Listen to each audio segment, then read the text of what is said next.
2014లోనే ముఖ్యమంత్రిగా ప్రమాణ స్వీకారం చేసిన నారా చంద్రబాబు నాయుడు గారు ఆనాడే ఉత్తరాంధ్రాన్ని ఉద్ధరించాలనుకున్నారు.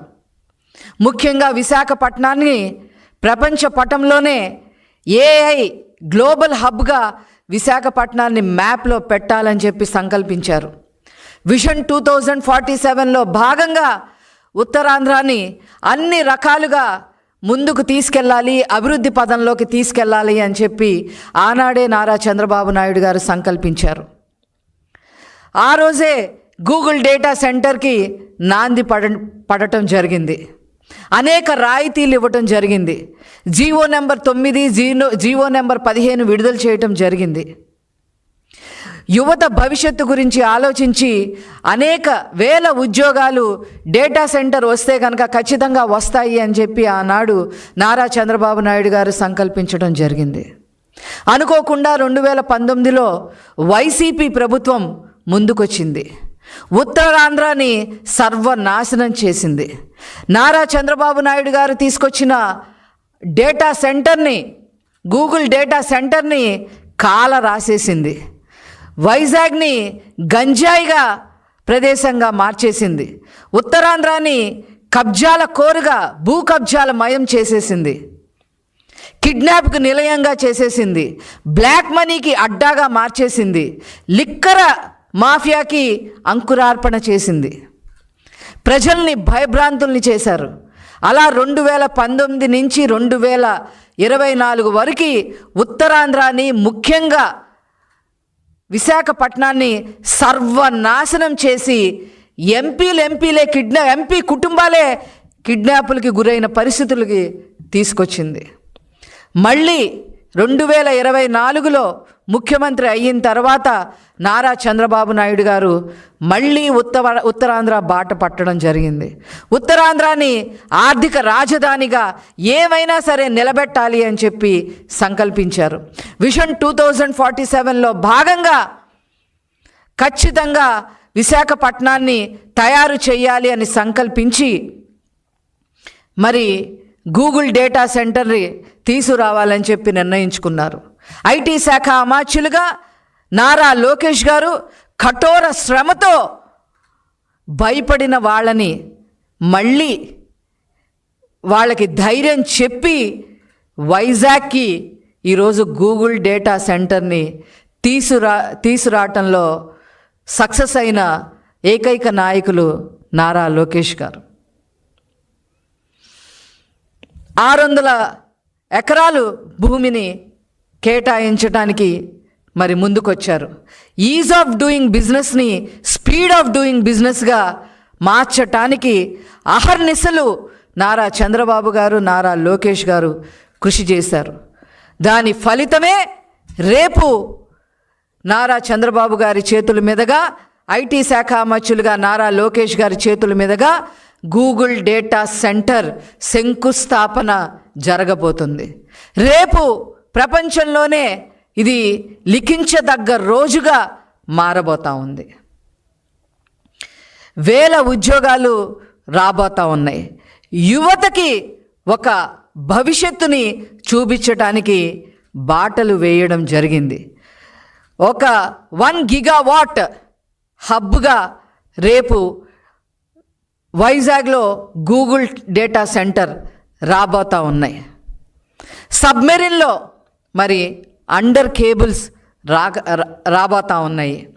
అమెరికా నుంచి ఆస్ట్రేలియా వరకు మొత్తం డేటా ఈరోజు విశాఖపట్నంలో ప్రవహించడానికి సన్నాహాలు చేసుకుంటూ ఉంది.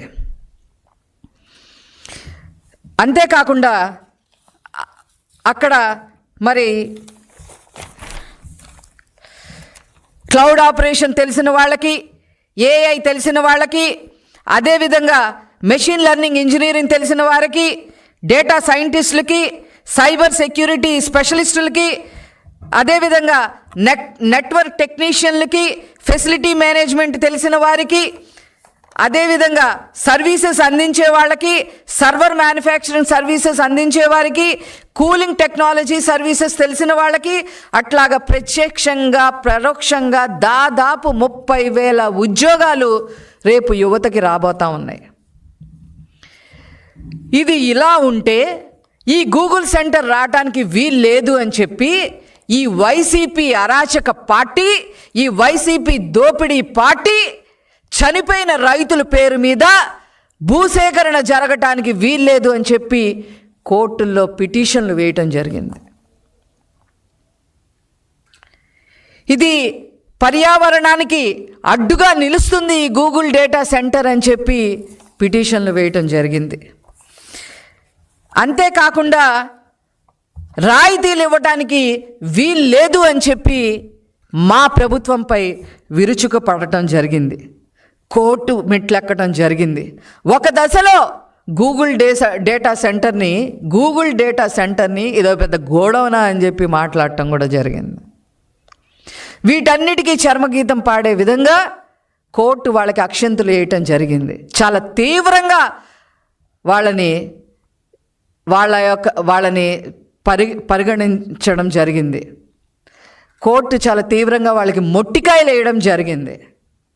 పెట్టుబడిదారులకి రాయితీలు ఇవ్వకపోతే ఎవరు ముందుకొస్తారు అని చెప్పి వైసీపీని ప్రశ్నించడం జరిగింది. కోర్టు వైసీపీనే ప్రశ్నించడం జరిగింది. ఇంకా ఏమీ చేసేది లేక ఇప్పుడు క్రెడిట్ చోరీకి పాల్పడుతూ ఇది ఎప్పుడో వచ్చింది, ఆ రోజే వచ్చింది, మేము ఆ రోజే చేశాము అని చెప్పి ఆ గుడివాడ అమర్నాథ్, ఆ కోడిగుడ్డు మంత్రి మాట్లాడటం మొదలుపెట్టాడు. రేపు శంకుస్థాపన అయిన తర్వాత కూడా ఖచ్చితంగా ప్రెస్ మీట్ పెట్టడం జరుగుతుంది. వాళ్ళు క్రెడిట్ చోరీకి బానిసల్లాగా మారడం జరిగింది. అది అందరికి కూడా తెలిసిన విషయమే. గుడివాడ అమర్నాథ్ని నేను సూటిగా ఒకటే ప్రశ్న అడుగుతున్నా, మీ హయాంలో ఒక్క పరిశ్రమలన్నా తీసుకొచ్చారా? చంద్రబాబు గారు తీసుకొచ్చిన పరిశ్రమల్ని మీరు వెళ్ళగొట్టిన మాట వాస్తవం కాదా? దాన్ని వైజాగ్ని గంజాయి అడ్డాగా మార్చడం వాస్తవం కాదా? నీ నాయకుడు అక్కడ ప్యాలెస్ 600 కోట్లు పెట్టి ప్యాలెస్ కట్టుకున్నాడు తప్ప అతను ఉండటానికి వైజాగ్ని ఏమన్నా చేశారా? ఈ వైసీపీ నాయకులంతా కూడా 22A కింద మరి భూములన్నీ కబ్జా చేసేసి కబ్జాల మయం చేసేసి అక్కడ భూముల కోసం కొట్టుకునేలాగా చేసి మీ నాయకులు, మీ ఎంపీనే వాళ్ళ కుటుంబం కిడ్నాప్ అయిన పరిస్థితులు చూడటం వాస్తవం కాదా అని చెప్పి గుడివాడ అమర్నాథ్ని నేను అడగదలుచుకున్నా. ఏదేమైనప్పటికీ కూడా రేపు ప్రపంచ పటంలో వైజాగ్ గూగుల్ మ్యాప్లో ఒక AI హబ్గా చేరబోతున్నందుకు నిజంగా ప్రజలందరూ కూడా చాలా ఆశాజనకంగా ఎదురు చూస్తూ ఉన్నారు. మీ పప్పులన్నీ కూడా ఉడికే పరిస్థితి ఏమీ కూడా లేదు. రేపు ఈ 30,000 ఉద్యోగాలే కాకుండా ఆ చుట్టుపక్కల కూడా అనేక సాఫ్ట్వేర్ కంపెనీలు రావటానికి ముందుకు వస్తూ ఉన్నారు. అవన్నీ కూడా ఖచ్చితంగా నారా లోకేష్ గారు IT శాఖ మచ్చులుగా అవన్నీ కూడా ట్యాప్ చేయడం జరుగుతుంది. ఖచ్చితంగా మొత్తం మీద ఉత్తరాంధ్రలో 5 లక్షల ఉద్యోగాలు ధ్యేయంగా నారా లోకేష్ గారు పనిచేయటం జరుగుతూ ఉంది. దీన్ని ఆపటం మీ తరం కాదు అని చెప్పి వైసీపీ నాయకులకి నేను చెప్తా ఉన్నా.